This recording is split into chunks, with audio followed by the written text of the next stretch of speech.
galit siya kay Mang Kanor. Kaya hindi imposible na may gawin siyang masama kay Mang Kanor. At si Eira, hindi niya papakasalan si Eira dahil mahal niya. May masama siyang balak kay Eira.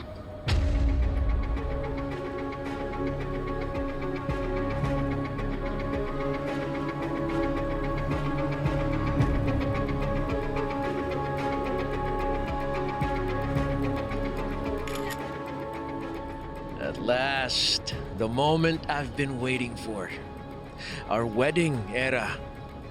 Pinahirapan niyo pa ako ni Lilet. Sa akin pa rin pala ang bagsak mo. After this, everything changes. No more debts weighing me down. With Era wrapped around my finger, I'll have everything I need. Control, power, revenge. At higit sa lahat, makakaganti na ako sa nanay niyo ni Lilet, kay Attorney Simmons.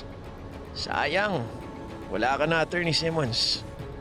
Panoorin mo na lang kung paano ko pabagsakin ang pinakamamahal mong mga anak.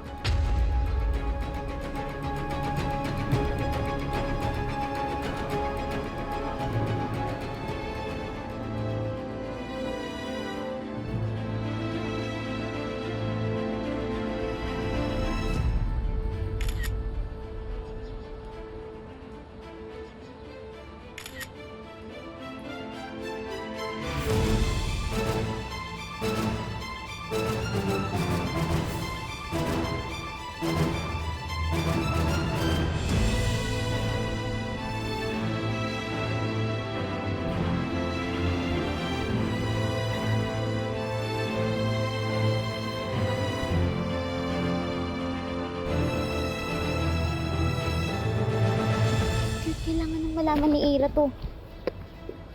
Lilet, iimbitahin natin siya sa police station for questioning. Sa ngayon, hinahanap nila kung nasan si Attorney Allen. I sent you this invitation even though I don't know kung darating ka. Pero gusto kong malaman mo na buo ang pasya ko. Nag-message si Eira sa akin kanina eh.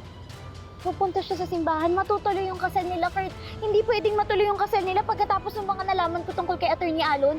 Mas lalo akong natatakot na magpakasal yung kapatid ko sa kanya. Teka. Abisuhan ko na yung mga pulis na dumiretso sa simbahan nila. Okay? Kurt, hindi na siya sumasagot. Baka busy na yun, kailangan na natin siyang puntahan.